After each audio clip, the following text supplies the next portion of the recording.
I want to have a look at the issue of Bridget Phillipson, and it's a revealing episode, I think, in contemporary British politics. The scrutiny that's going on around the Labour Education and Equalities Secretary, and the amount of money that she spent on a birthday party has been flagged up, and a recent Telegraph article has thrown a spotlight on the intersecting crises of policy, political communication, the strategic misuse of gender as a rhetorical shield.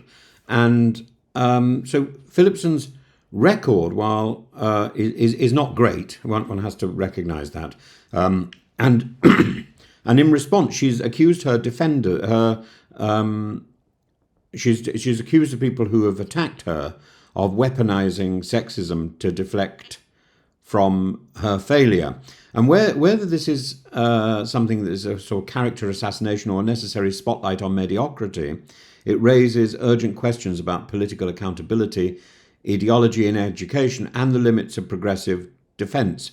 So beginning with the rather eyebrow-raising anecdote, Phillipson reportedly accepted £14,000, a £14,000 donation in order to fund a birthday party. That alone should raise hackles, not because MPs don't receive donations, but because the optics here are catastrophic. At a time of deep economic anxiety, where families are juggling bills and schools are patching roofs with buckets, a Secretary of State smiling about a party smiling about party funding feels almost dystopian. It's not corruption, it's just a fatal misreading of the public mood.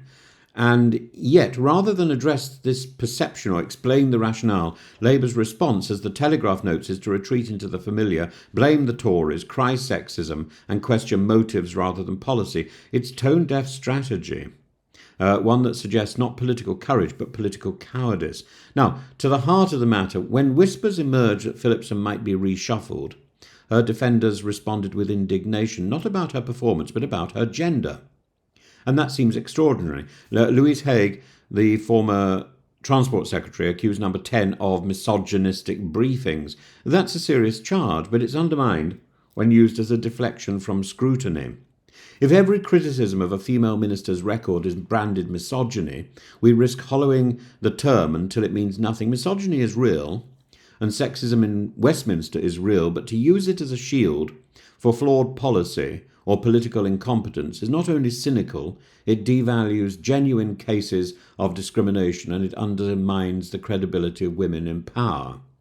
So let's examine Phillipson's educational record from the Telegraph to Catherine Birbal Singh, and her flagship policy has here's Catherine Birbal Singh. Her flagship policy, applying VAT to private schools, has prompted warnings of mass closures and cascading pressure on the state sector, and her justification, peppered with class war rhetoric, our students need teachers more than private schools need embossed stationery. Brilliant line, but it's not. It's something that exposes a truth that might have worked in the 1950s. It doesn't work now. It reveals a disdain for nuance and a fetish for redistribution over results.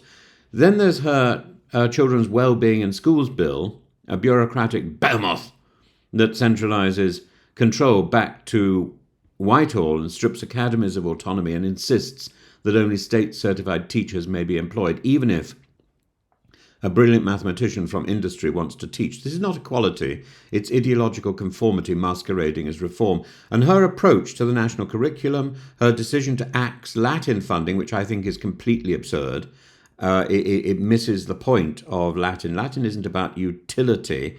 Latin is about the basis of European language and and training the mind.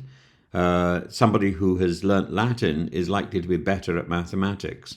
Somebody who, in exactly the same way as somebody who plays the piano, is training their spatial awareness and their mathematics at the same time.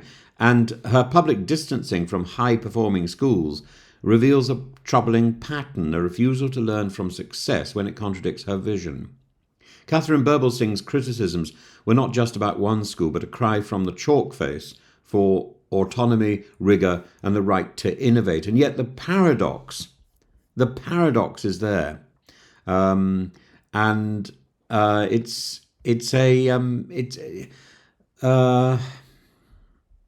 Bridget Phillipson's statement following the Supreme Court judgment was personal, principled, and correct.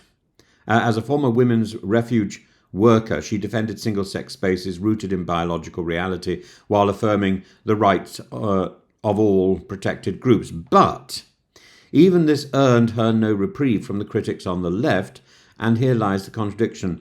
When she shows spine, she's attacked by her ideological allies. When she governs by orthodoxy, she alienates the moderates.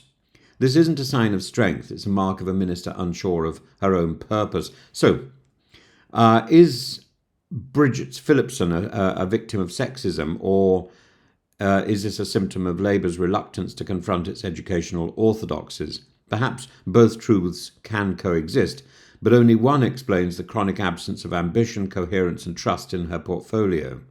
If Labour wants to be taken seriously on education, it must move beyond slogans and sanctimony and start valuing results over ideology, start valuing results over gender.